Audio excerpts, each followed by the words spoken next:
Hello and welcome to the Hoop Collective podcast. We talk about the NBA, which we're doing on Thursday, late morning on the West Coast, early afternoon on the East Coast. Joining us from the West Coast in Sacramento, where he attended the Sacramento Kings Golden State Warriors game on Wednesday night, is our man Anthony Slater. What's up, Slater? Felt like I was in 2015, 2016, a decade earlier. I even said something to Russ postgame. I'm like, I'm writing about you. I'm writing about you having triple doubles. It was a flashback. I mean, because, as you know, I covered him way back in time. Joining us from New York, actually, you might be in New Jersey. I don't know which side of the river you're on, but you were at the Knicks game last night. Vincent, Vinny, Goodwill. Vinny, before you say anything, he's talking about throwbacks to 2015. I took, my head went back last night. I took some shrapnel last night because it was a Cavs throwback night. The Cavs had a throwback night last night. Jerseys, right? Yeah. To 2009, when they had blue jerseys, I was like, holy bleep. That was like the middle of my career. Like I was 6 years into covering the NBA, and that is now qualifying for freaking throwback bleep. I had to sit down. And put on some orthopedic shoes. We old. That's all. We old. I'm just happy to get you two on a podcast together. I'm ready for. Can we do like a Zydrunas Ilgauskas flashback? Like, what was that 09 season like? You guys probably covered multiple games together that year. Oh my God! I think the Cavs might have played the Pistons in the first round. Swept them. That was the end of. That was the end of that era. Chris Webber. No. There you go. Webber was 07. Okay, right. That's right. You're right. Yeah. 09 was the post Chauncey Billups trade. The Michael Curry coaching, the disastrous Chauncey Billups, Allen Iverson trade, and all that stuff. Oh man, yeah. I lost track of how many times I dragged my ass up to Auburn Hills, man. Troy Marriott. Fun times, Wendy, I'm sure. Yeah, I could go on. I could take this podcast on a 45-minute talk about my time in Auburn Hills in the 2000s, but we're going to move it forward. We're going to talk about today's NBA. Slater, Westbrook. Yeah. Well, this has been an interesting week for Westbrook because he fired some shrapnel across the aisle at the Nuggets, basically saying they kicked him out of town. And he's like, Bennett Durando from the Denver Post was asking him the questions, and he was like, well, didn't you have a player option? Because he did. He opted out of $4.3 million and signed back for $3.6. Yeah. You tell me that Westbrook is notoriously frugal. Mm-hmm. That's giving up money. I assume he didn't enjoy that $700,000 trade out, but he said, I don't go where I'm not wanted. So he fired a missile over at Denver. And then he had some things. By the way, I thought you might have to play for the Warriors last night. But hey, listen, it's an NBA game.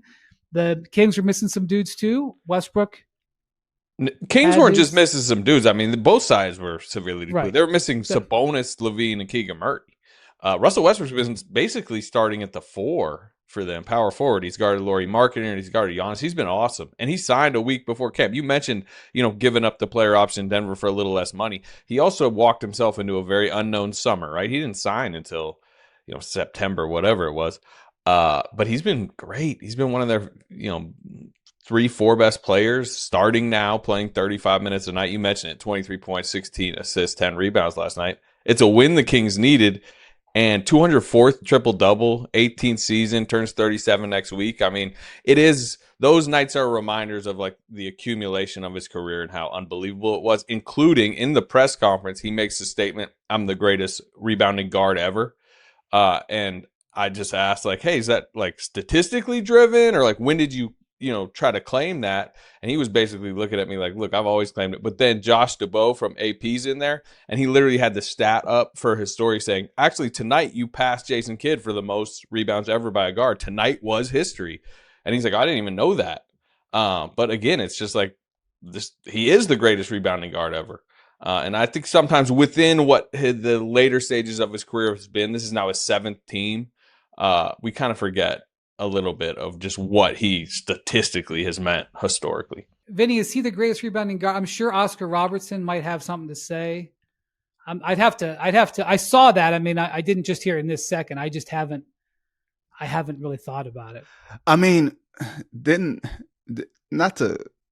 is Magic Johnson, like, do we not count Irvin in this? Like, didn't he average like 7.5 rebounds for his career? Michigander having a statement there. Okay, listen, I don't know how much you guys like, the numbers matter more than just the eye test or whatever, but like his per 36 rebounds are number one. I think Magic's 2 and Fat Lever's 3, but like, Oh, Fat Lever. Fat Lever, that's a name. That is a name.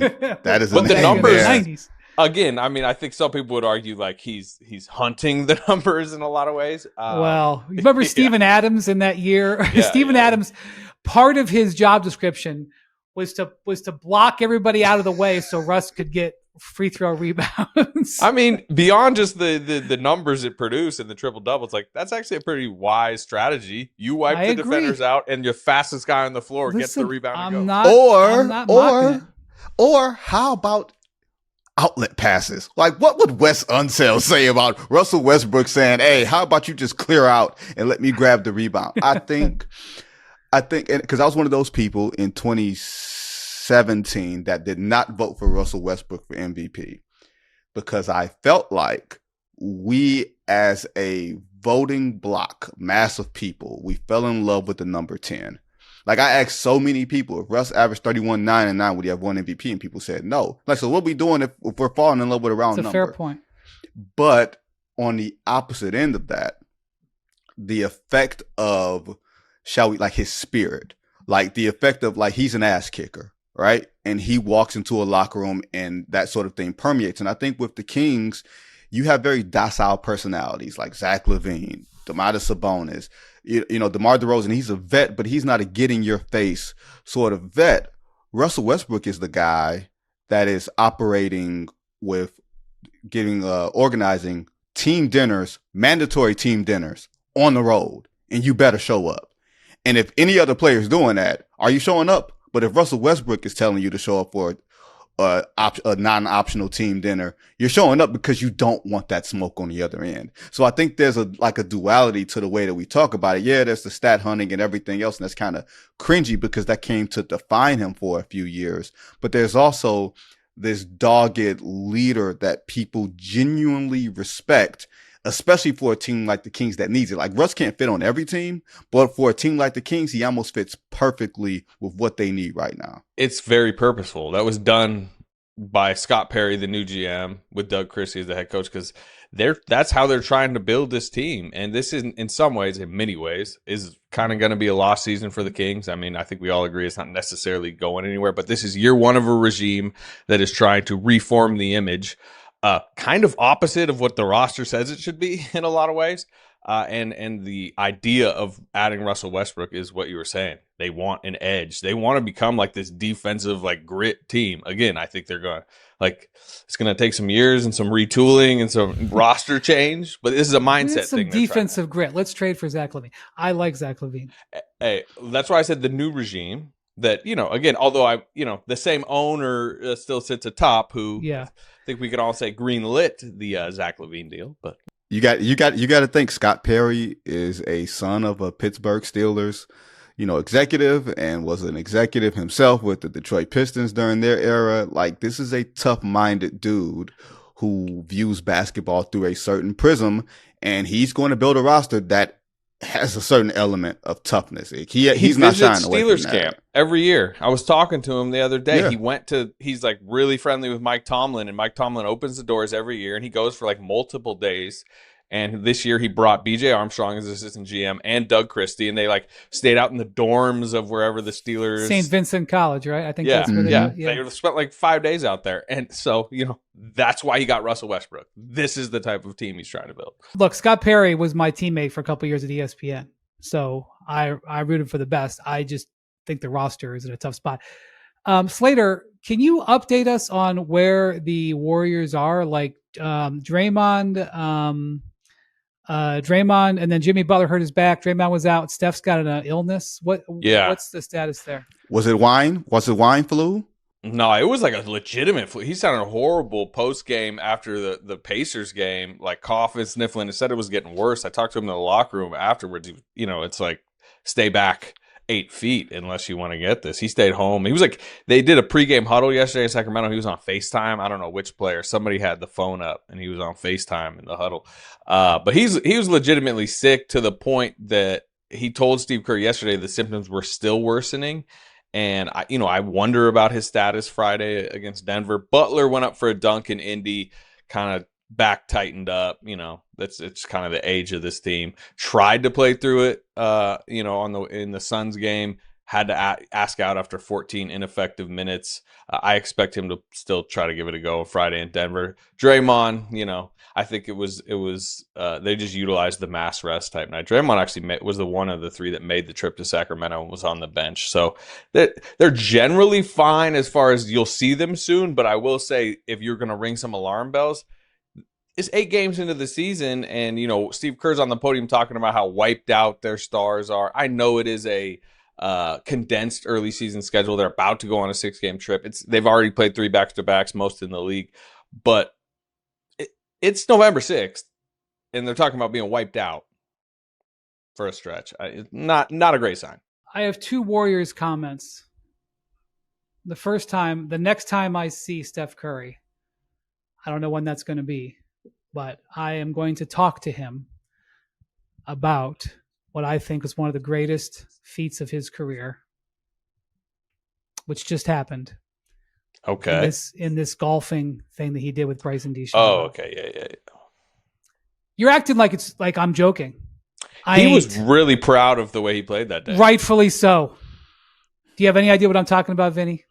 I heard it on a podcast that Steph was on, which brought to me if he had a wine hangover. No. I didn't know exactly what he was talking about. This was a badass hangover from being a badass. Because I'm telling you, first off, it's this web series that Bryson DeChambeau goes, and I'm not endorsing the series. You don't have to watch it, but this particular episode, it was 1 hour and 10 minutes long. I wanted it to be 3 hours long. You watched all at 110, Hell, yes, I did. I enjoyed every second of it. And there's this one moment where, Bryson DeChambeau, he's like one of the longest hitters in the world, certainly amongst the professional golfers. There's guys out there who are specialists who only swing who aren't real pro players who can hit it longer. But amongst the pro golfers, Bryson's top 3. And there's this one hole where Bryson hits it. And he's like, oh, I got that one, pard. I got that one. Whew, it was a par 5. They were trying to get there in 2. And he's cracking his knuckles I got that one real good. And so the concept of the show is, they're in the cart and they're shooting the bleep while they're driving. And so they're driving up and, Bryson still admires. He's like, yeah, I've been waiting. The whole day I've been holding back for this drive. And they get up there and he's like, and it's the best as you can see it in real time. He's like, wait a minute, Steph, you might've got me. Steph, you might've got.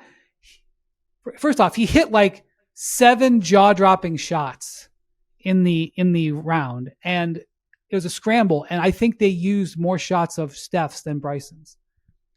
And to be that good and to play that way in that setting, amazing. Second thing I'm going to say about the Warriors, you saw this little flare-up this week between Draymond and KD about whether defense or offense wins championships. And I know that there's aggregation involved and KD's, doing his thing on social media. The Warriors were the best offense and the best defensive team in those years. End of discussion. Either you got anything to say about that? I mean, it's just true.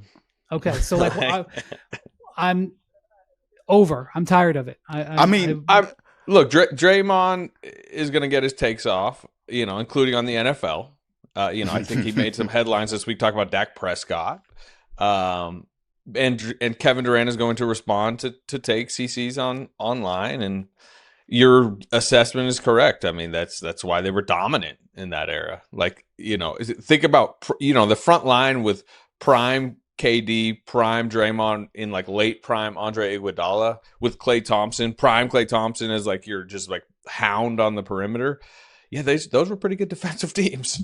I mean, that's why it's called a death lineup for a reason.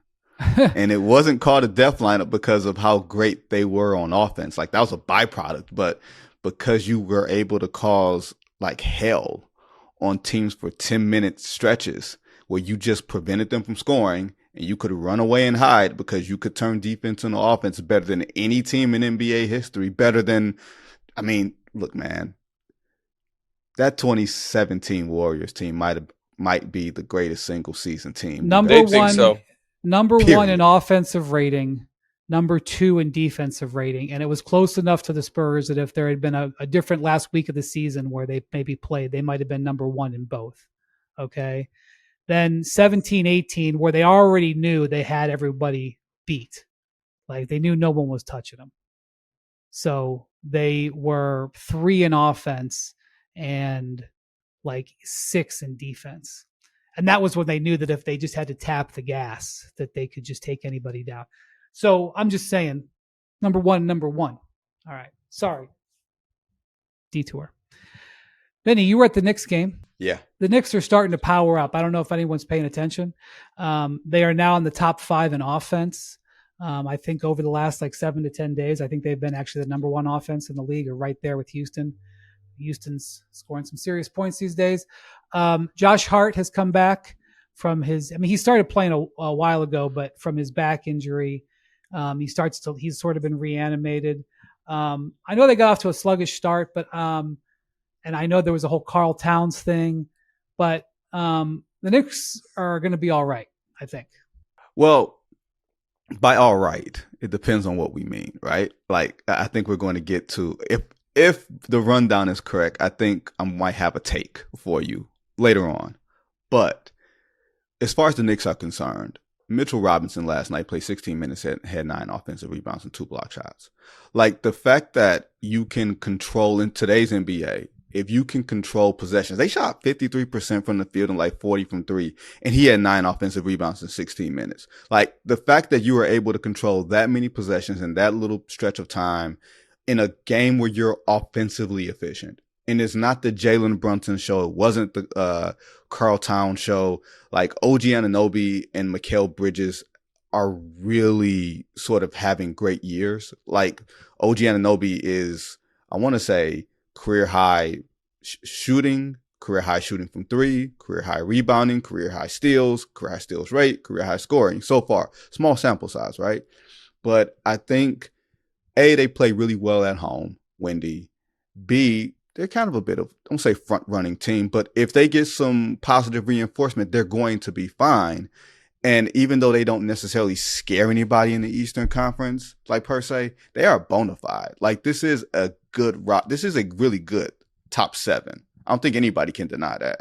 Mike Brown wanted OG Anunoby with the Kings. I remember when Anunoby was with the Raptors. It's one of the things he kind of like craved and never felt like he got in Sacramento, which was like length and power and like veteran, juice on the wing. And just the fact that I know he's loving coaching OG Anunoby and Mikal Bridges as like, this kind of, next stage of his coaching career. Where are you guys at on like the way he's implementing change there? I felt like there were some maybe kind of awkward moments in the first few games, obviously the town stuff. But it seems to be going well. I think it sounds like the 3-point shooting is way up from the role players, and it's only however many games in, but they seem to be shifting a little schematically. They're passing the ball more. And I was there a little bit in the preseason, and it was pace. It's like every single team was like, we got to have so much pace. I just looked it up. They're 23rd in pace. So it's not like, relative to the league. Last year, they were 26th when Jalen Brunson was leading the league in dribbles. So it's not like they're flying up the court. But here's the thing. They've got like, I know this is going to sound like surface level analysis. They've got like 8 really good players. And like for the last couple weeks, most of them have been healthy. And so they put 8 good players out there. And Mike Brown does have them. The Knicks probably have some stats that show that within half court offense, they're moving a little bit faster, that they're dribbling less. Because I do think that, that is the case. So maybe there's different ways to define pace. But this is what Mike was hired to do, was hired to make over their offense. And what you're talking about, Vinny, with Anunoby being sort of activated offensively, like that's what they want. They want less reliance on Jalen Brunson. They got some guys to come off their bench, Jordan Clarkson and Miles McBride's back, and he's been doing good. Like they want that sort of stuff off their bench. But the point was to get other players going, and OG's a case where that's definitely been the case. I mean, I will say this, guys. It took Mike Brown 40 minutes to come and talk to us last night in the post-game press conference, and I don't think he was addressing the team, right? I wonder how much, and this is after they scored 83 points in the second half in a game where Anthony Edwards had just come back from injury. Julius Randle was back at Madison Square Garden again and everything else. And I'm curious, okay, was Jim Dolan talking to Mike Brown after the game? Like, there's always something around the corner. Did the players talk first? By the time and I didn't realize this, but they did wind up opening the locker room while Mike Brown was talking. Like, they did this in Sacramento. Like Mike would talk after the players, and I mean, you said 40 minutes. I'm like, Doug Christie was probably like 120 last night. Like Monk went, Westbrook went. 120, probably, but he was like the last to go. Right? How about it's rare? Come on, media, get on that. Correct that. I mean, the players come pretty quick. With all due respect, Doug Christie hasn't been coaching like Phil Jackson out there. Like, let's go, coach. Come on, let's go. You're a rookie coach. Well, so it is new. Like the idea, it's always been coach first and pretty quick, and then sometimes the players really can linger. And I guess I was asking because like a lot of times with Mike in Sacramento, it would be players first and then he'd go. So maybe he just learned that habit, or maybe to your point, he's breaking down film with Dolan and going through pick and roll. Definitely, Tom Thibodeau did routinely. I don't know what happened. This ain't Vinny's first time at the Garden. Okay, that's number one. Number two, I don't know what happened. Let's just say that sounds very plausible because Tibbs was known to make sure that if Mr. Dolan wanted to talk about the game, he did. In fact, years ago, before the Garden renovation, you could there was like a room that you could sort of see into like the coaches area, and there was like a window on the door, and the media started noticing that Dolan was going in there and talking to the coaches after the game. This is like literally 10 years ago, and maybe even longer. And 1 or 2 days after it was in the paper, they replaced the glass with mirrored glass so that you couldn't see in there. Well, Brian, you said this was Vinny's first time at the Garden. It also isn't Mike Brown's first time dealing with an owner who might want to talk some strategy post game. He dealt with that somewhat recently in his last stop. So I'm sure you guys know Mike. I'm sure he's sitting there. He's like, "What do you want to go through? Let's go through rotation patterns or whatever." All right, story time. Yeah, here we go. I'm sorry. I apologize. Can this take place at the Palace of Auburn Hills, please? No, it was in Houston. So the late, great David Benner, who is no longer with us, unfortunately, because of cancer, he was the PR head of PR for the Pacers for decades, okay? And he was old school. And back in the 2010s, when the Heat and the Pacers were going through their wars, I spent a lot of time around Indy. I loved covering those teams. Roy Hibbert, David West, Paul George, Frank Vogel was a coach. And David Benner, there used to be this rule. I think it's still technically the rule, but nobody's paid attention to it for decades, which is that you're supposed to be 10 minutes after the game. There's a 10-minute cooling off period, and then it's supposed to open the locker room. Well, gosh darn it, the Pacers followed the darn rules. And 10 minutes after the game, they would open up the locker room, which, to be honest with you, probably was a little too soon, especially with that team. So one night in Houston, Pacers are there. By the way, this meant that the coach and the locker room opened at the same time. Vogel would come in right away. And a lot of times you wouldn't get the coach, but I know where I would go. I would go to that locker room. I got some great stuff out of those Pacers locker rooms. Houston, great road locker room also, by the way. All right. Agree. So this was sort of the last year of that rivalry. The Pacers had like declared at the beginning of the season that they were going to get the number 1 seed because they lost in 7 at the Heat the year before. And they got off to a huge, super fast start. Like I don't know, something like 25-5, like jumped way out in front of the Heat. And in the second half of the season, the Heat were walking them down. And they were struggling. And so they had this, they had lost, they had probably lost like 5 or 6 out of 7 or whatever. And they had this bad game in Houston where they got blown out. And so locker room opens up right after the game. So in I go. There's only like 2 people in there. Indiana doesn't have a big road traveling crew. I don't remember who the beat writer was for the Indy Star at the time, but they always had good beat writers. So I'm sure it was a good one. Anyway, a meeting, a players meeting was called while I was in the locker room. Okay. Like, hey, we're going to have a meeting.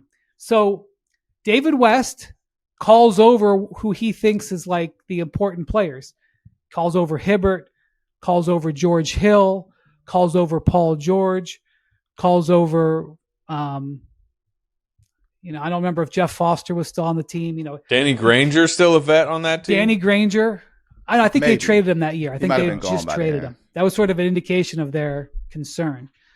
He calls over this players only meeting and starts having a meeting in the corner of the locker room.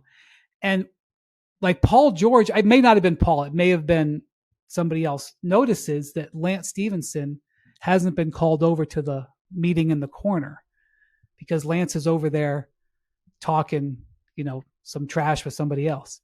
And David West is like, yeah, forget about him. We'll tell him what he needs to know. There's like, forget about him. I just saw Lance a few months ago. Always love seeing Lance. But like literally, I was in the locker room so fast after the game that I was there when they had a team meeting, a players only meeting.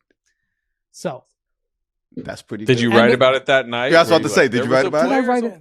I definitely talked about it, about how they got it was pretty much the starters plus whoever the lead. It was like 6. It wasn't like the whole team, obviously. It wasn't like the whole room. But it was taking place right there. I mean, if I wanted to, I probably could have. I didn't get too close. I didn't want to get thrown into the shower. Just dropped your microphone in the middle. David West. Wendy's boom mic. I wasn't messing with David West, but those days are long gone. Stuff like that. So anyway, the Knicks are playing better. The whole Eastern Conference, like I got a hard time figuring out the East right now, Vinny. Like, Milwaukee is doing really well. They're hitting a lot of threes. They're actually making more threes than they did last year. They led the league in 3-point percentage last year. And then Brook Lopez walked, and then Dame blew out his Achilles and got released. And Miles Turner, who they brought in to kind of shoot a little bit to replace Brook Lopez, is having so far not a good shooting season. But AJ Green is hitting everything in sight, so they're doing good. Chicago is continuing to win. They had a really good come from behind win over Philly the other night, where the last 7 minutes of that game, Philly basically did nothing offensively, and the Bulls, Josh Giddey and co got him, so that was good. But like, do I trust Milwaukee to keep shooting this way? Do I trust their offense to keep being top 5? I don't know. Giannis is dunking 5 times a game. Lily's dunking 5 times a game. Maybe. Ryan Rollins looks fantastic also, by the way. That doesn't just look like he's a nice little story. Like, he looks like a rising guard in the league. Props to John Horst for stitching that team together, So I don't know, Vinny, this is a Doc Rivers team.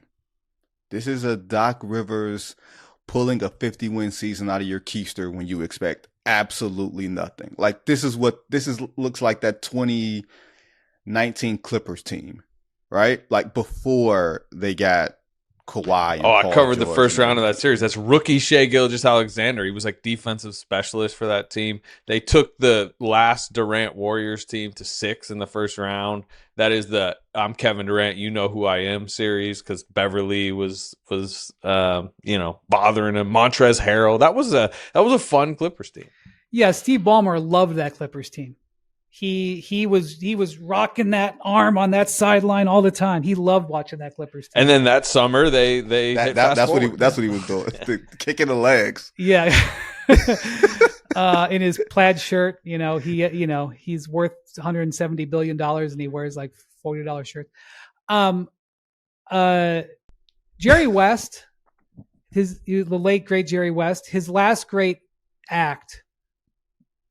Maybe I just disputed on this, but one of his last great acts was getting Shai Gilgeous-Alexander on that team, because Jerry West and Thad Fauché, who is Shai's agent, essentially guided Shai from Kentucky to the Clippers. And that was an extremely, and I'm sure it was more than just, I'm sure there were other Clippers scouts who liked, back then he was just Shai Alexander. But was known as, he was always Shai Gilgeous, but he was known as Shai Alexander. Talk about an all-time what if, but Doc is, that team competed every single night. It's one of the reasons they were so lovable. In fact, when the sort of the newer Clippers teams happened, like that was sort of the issue, Montrez and Beverly kind of irritated them that they didn't compete every night like that team does. And I mean, look, the Bucks are competing every night too. Doc believes that, I've heard Doc say, like, I think this team can win the East. Like, I didn't believe it, but he sold that. He sold that to Giannis. Giannis believes that on some level.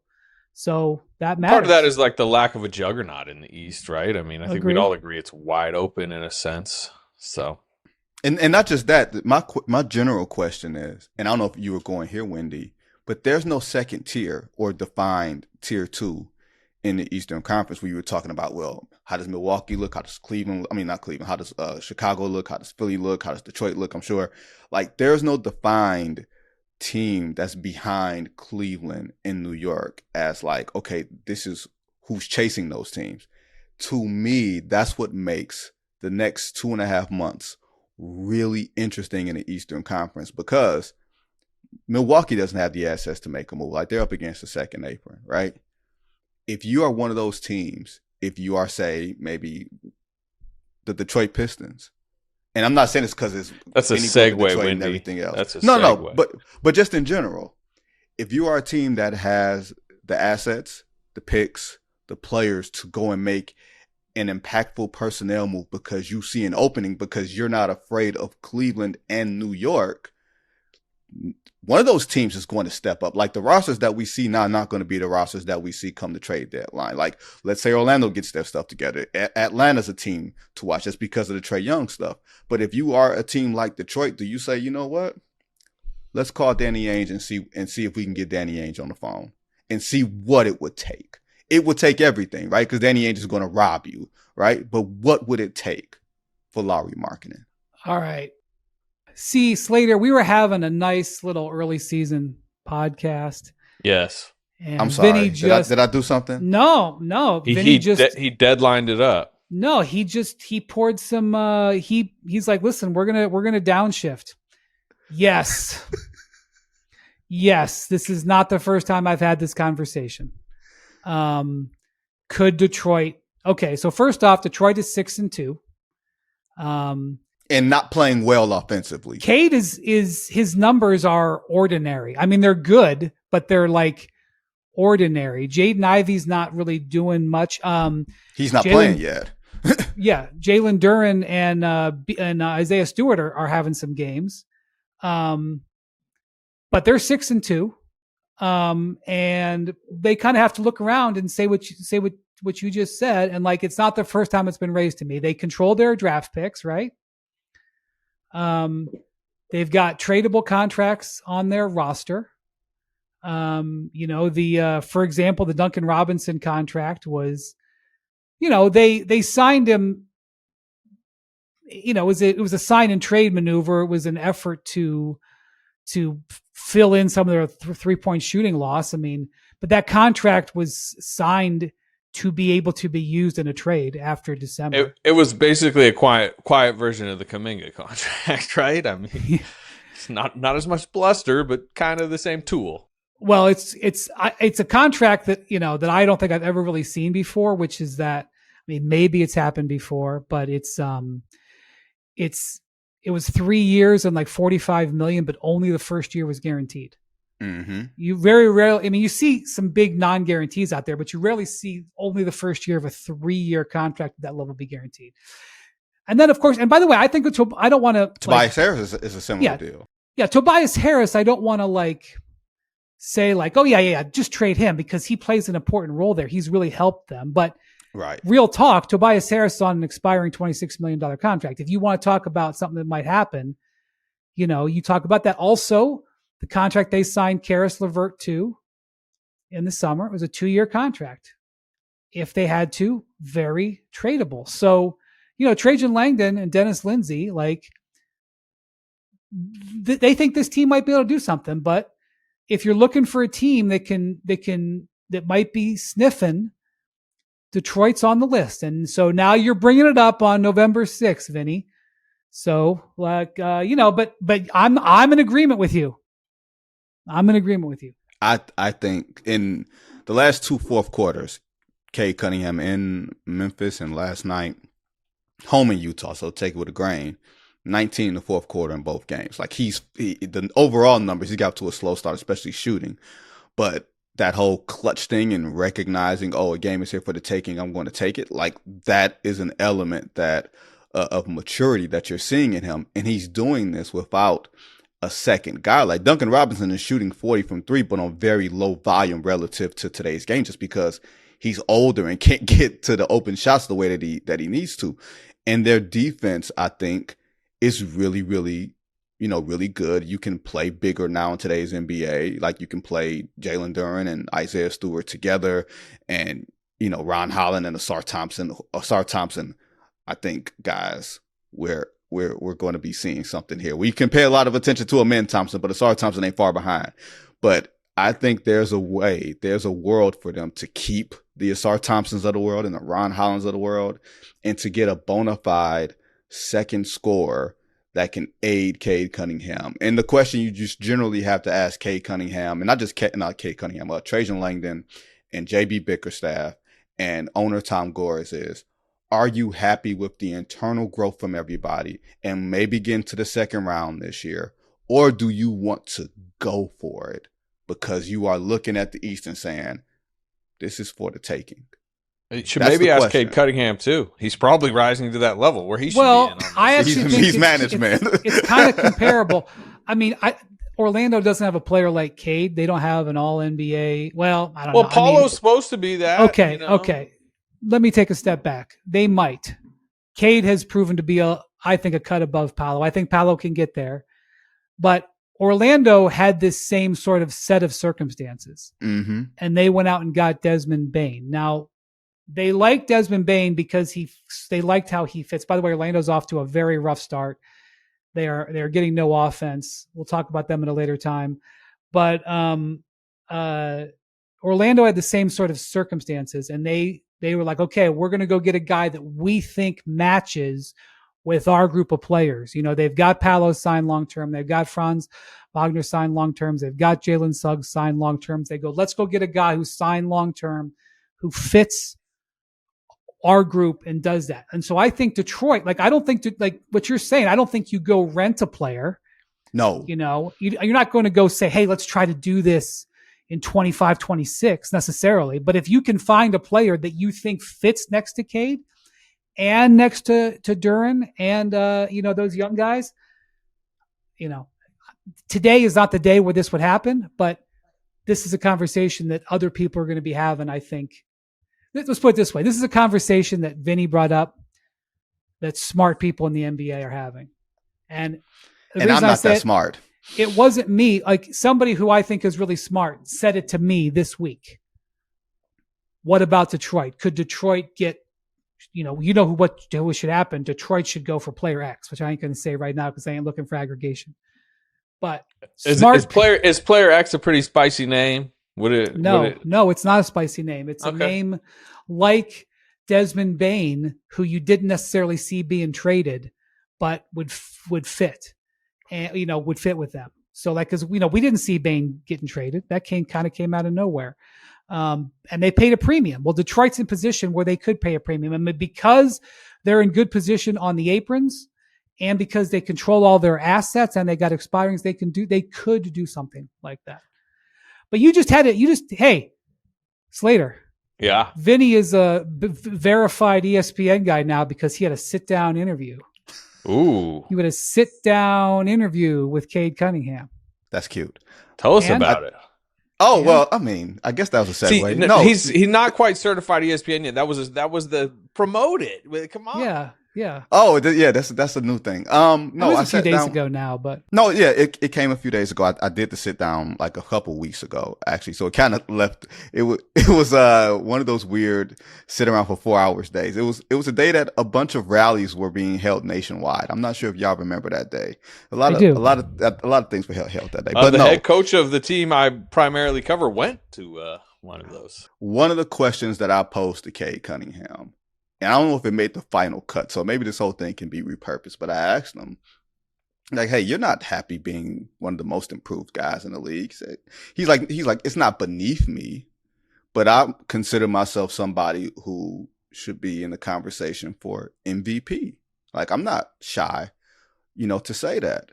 And I think when you look at this guy and his pedigree, number one pick, only worked out for one team going into that draft.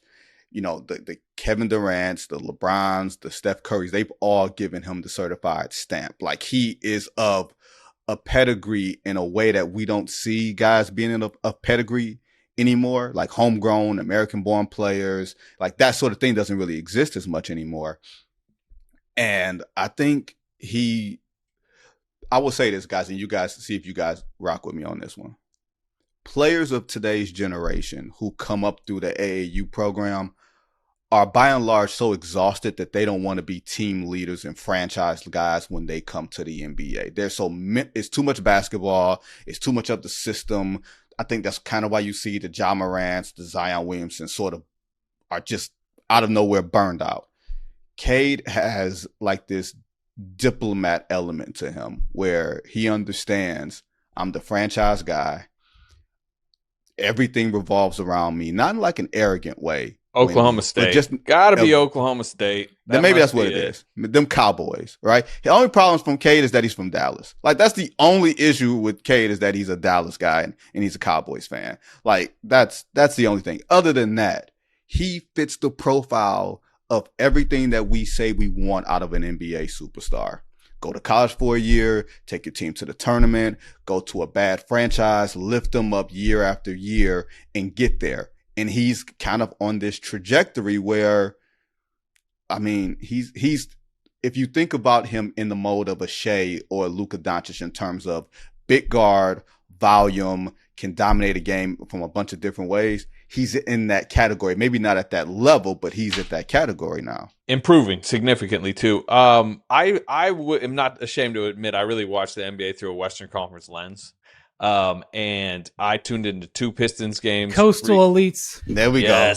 I tuned into 2 Pistons games recently, not because of the Pistons, but they were in Mexico City facing the Mavericks, and I wanted to see this situation in Dallas, which I think Windhorst is probably you got a segment maybe coming up on the Mavericks game. You guys don't be getting ahead on the rundown here. Okay, this is all organic. Nothing is talked about beforehand. This is just we just have all this information ready at our fingertips. So don't pull back the curtain. I watched them, close out the Mavericks in Mexico City. It was like a late night game, and then I want to see what's going on in Memphis. It was Ja's first game post suspension, and so I'm tuning into the fourth quarter to just see the Ja situation. That that's why I'm watching the game, and within that game, I think it was like a pretty fascinating juxtaposition of 2 teams and 2 star guards going in opposite directions. Is like, that fourth quarter was going on. You just kind of feel the Ja Morant era in a lot of ways slipping. And within that, it was slipping that night because Cade Cunningham just seemed so stable, and so on the rise and just like in control of his team and his franchise and his situation. And again, I'm watching this because I'm trying to watch a franchise that it feels like it's kind of going the opposite direction. And just within that, you're like, man, like I'm just like, wow, Cade looks unbelievable in this fourth. And it's not this stat line that we're all going to talk about the next day, but it's just you can see where it's going, and you can see it's going that way because It's of him. control. That's what you see. You see the control.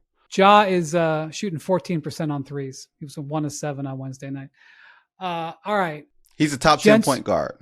You guys were at games working on Wednesday night.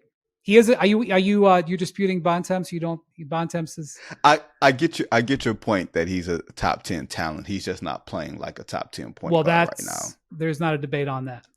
Bontemps and I have our Friday intel file that we comes out every Friday, and we have a big section on Ja Morant coming on Friday. And I spent a lot of time this week talking to people about Tuomas Asalo, and I spent a lot of time talking to people in Europe about him, who know about him and know what he wants, and that's somewhat's in there. And the thing is, like, Asalo's system, and Asalo himself thought this, like, he thought this was absolutely perfect for Ja. He thought this was going to work out great. Like, when they made the move off of Taylor Jenkins and the Noah LaRoche system to the way Asalo wants to play, they thought this was going to be perfect.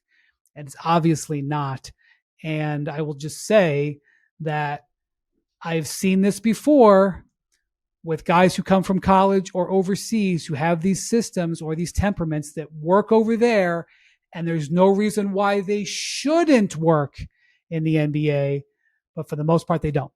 And we're still very early into it, and I'm not saying it's not, but I've been around long enough to see the Cavs wear blue uniforms so long ago that it's now a throwback. I've been around long enough to see stuff like this, so we'll see. Anyway, before we go, while you guys were working at games on Wednesday night, I was watching pretty much from start to finish, but definitely every second of the second half, the Pelicans Mavericks game. This was not a Western Conference Finals preview. I want to just say that right now. Props to the Pelicans, who've crawled up off of the mat and gotten back-to-back wins, and Zion is now out indefinitely with a hamstring. It's his 5th significant hamstring injury, which is another topic for another day. This was a brutal game to watch down the stretch.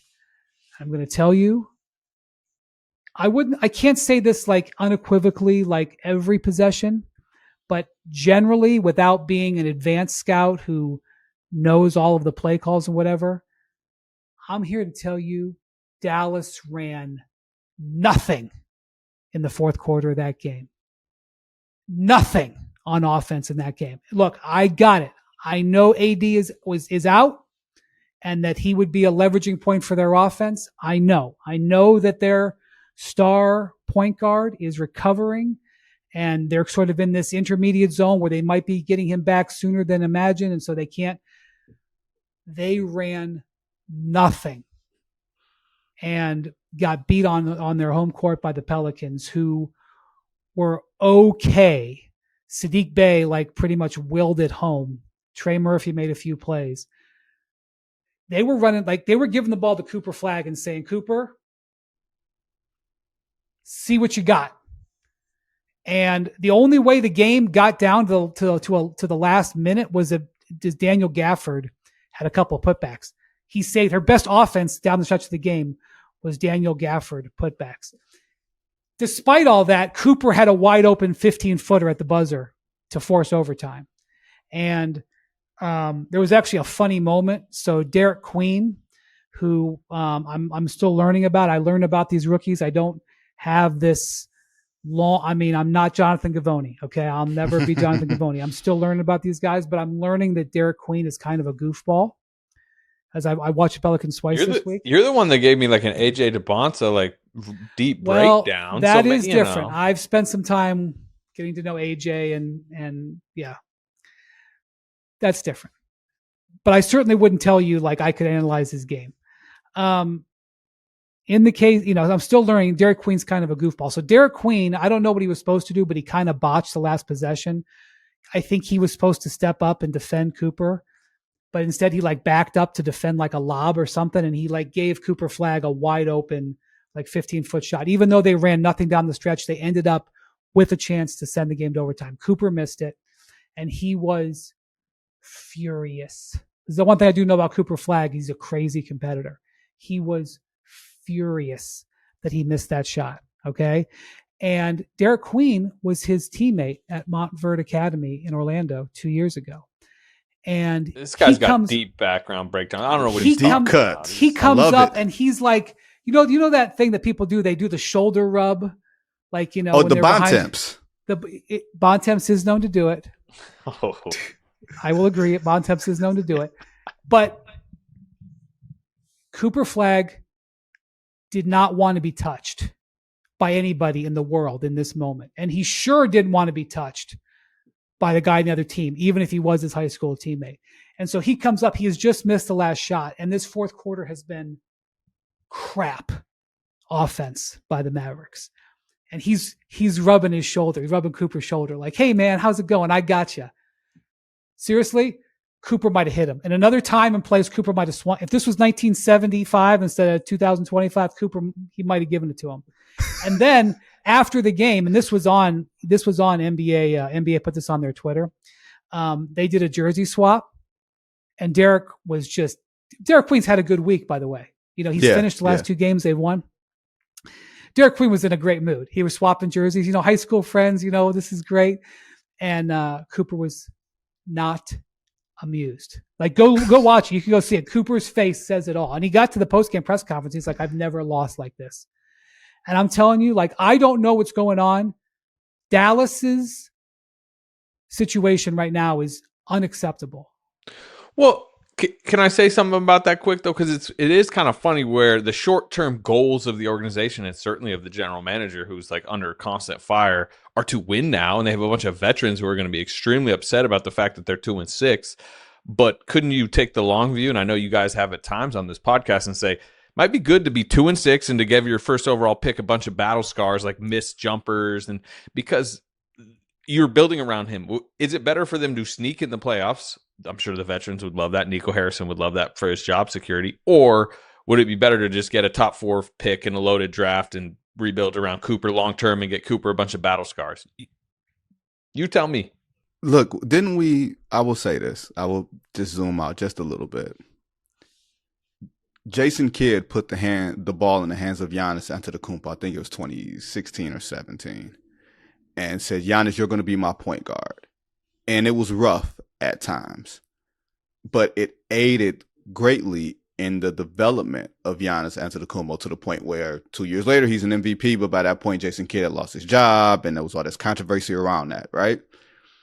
But he got the battle scars from it. It just looked ugly in the moment. Is that what we're seeing with Cooper Flagg right now? Like, no, he's not a natural point guard or anything. Like, people know that's not what it is. And let's be honest, Kyrie Irving ain't a natural point guard either. And I'm not saying that to crap on Kyrie. I'm just saying, even once Kyrie comes back, if he comes back this season, it's not like they're just going to hand the ball to Kyrie and Kyrie's going to handle the ball for 35 to 40 minutes a night, setting up the offense. Like, that's not the best use of his talent either. Maybe you're trying to hold water. Maybe it's a bad plan, right? It could just be an overall bad plan. But I understand the thought of, hey, if you're going to have to make these decisions one way or the other anyway, and it's going to hurt, whether you're on the wing or whether you're at the top of the key, it's going to hurt. Last night's game was going to hurt either way just because of the rosters that have been compiled, Wendy. I'm not that hurt about Cooper Flagg getting the scars now. I'm okay with that because I think it pays off later. Yeah.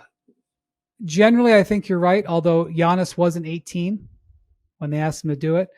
I keep comparing Cooper Flagg's situation to LeBron's situation when he was a rookie, where that team was just, you know, up a creek and they handed LeBron the reins and he was totally ill-equipped. And by the way, that team started 4-15. Mm-hmm. But that team didn't mind starting 4-15. Well, so right? that's where I was going. So that's the thing. Like, and by the way, Cooper's comment, like Jackson put up the numbers. He lost 3 games in all of, he lost 3 or 4 games in all of high school. And then he lost 4 at Duke, and the Mavs are 2-6. LeBron, I think, lost 7 games in high school. And the Cats, I said, started 4-15 that year. And there was just LeBron had a mess. There were a lot of nights like this. LeBron, but the circumstances of the team were completely different. And so I'm just saying, like, and by the way, what ended up happening with that team was midway through that year, LeBron's rookie year, they went out and traded for a point guard, and everything worked so much better. And yeah, down the line, LeBron was ready, and I guess he learned some lessons from that. But I'm not going to say that a game in the first week of November defines the season. I'm just telling you, like, that was a rough situation there. And Cooper was out there trying to do something, and he was in the deep end of the pool thrashing around, which again, it's fine for an 18-year-old. Like, that's all cool, but like, give him some help somewhere, somehow. Otherwise, you're going to be 4-15. Yeah. And that would be really, really bad for a lot of the current employees of the Dallas Mavericks, players, front office, all that, for sure. But I could hear an argument that the 10-year plan of this franchise it might not be horrific for the direction for the franchise. Well, you're talking about a 10-year plan. They're on like a 10-minute plan. I know. Their two best players are in their 30s. All right, guys. I really enjoyed it. Thank you very much for we're gonna make this a thing. I like you two. I might keep you guys around in the collective. I'm making it a goal anytime us three are on a podcast together. I'm gonna somehow get y'all to do at least one Central Division story time. I'm not that old, Slater. I wouldn't have predicted the Pacers were going to be the one today, but it counts. I loved covering that team. Another quick story from the Pacers locker room. Got two. I don't remember which year it was. It might have been that year. But the Heat played the Pacers in the conference finals, and on the last play of the game, I think it was game 1, LeBron got a layup to the rim. Remember it, yeah. Left-hand layup. Was at the within a second to win the game, and off an inbound. It was like yes, Frank Vogel had taken Roy Hibbert out of the game, and once again the Pacers, much respect, they've been there 10 minutes. That locker room is open, and in Miami there is not really there's a coach's office, but it's really small, and it was back then, and the video coordinator was set up in the middle of the locker room. And so I come in the locker room, and Frank Vogel is with the video coordinator on the screen watching the last play for the first time. And I go, he goes, he's watching it. And I'm watching him watch it. He goes, run it again. Run it again. Run it again. And I'm watching him watching how they botched the design of the last play, and he just put his head in, as a championship head coach now. I'm not trying to take this guy got him to the conference finals, and he just puts his head in his hands, and he was like, F, because, and I got to see that raw. I mean, it's really awesome that I got to see that. And by the way, there's another, you remember a couple years ago when when Derek White was with the Celtics, and the Celtics pulled that game out of their rear end when he hit that putback layup? Yeah. That was on the Heat, right? Yeah, Game it was 6. on the Heat in the conference finals. Yeah. And that was where Jimmy Butler, they went up to Boston and they had that amazing win, and they come down to Miami and it looks like they're dead, and they win game 6, force game 7. So Derek White hits this putback layup, and everybody goes to the post-game press conference, and they open the locker room, and I'm now in the Celtics locker room, and there's nobody in there. And the layup happened like 7 or 8 minutes earlier, maybe 12 minutes earlier. Okay. These are rare times. And I know so many of those Celtics players well, because those guys were on Team USA, Marcus Smart and Derek White and Jaylen Brown and Jason Tatum. I know all those guys from hanging out with them in China. Okay. Being in Manila and stuff like that. So, I'm in there, and Derek White hasn't seen the play yet.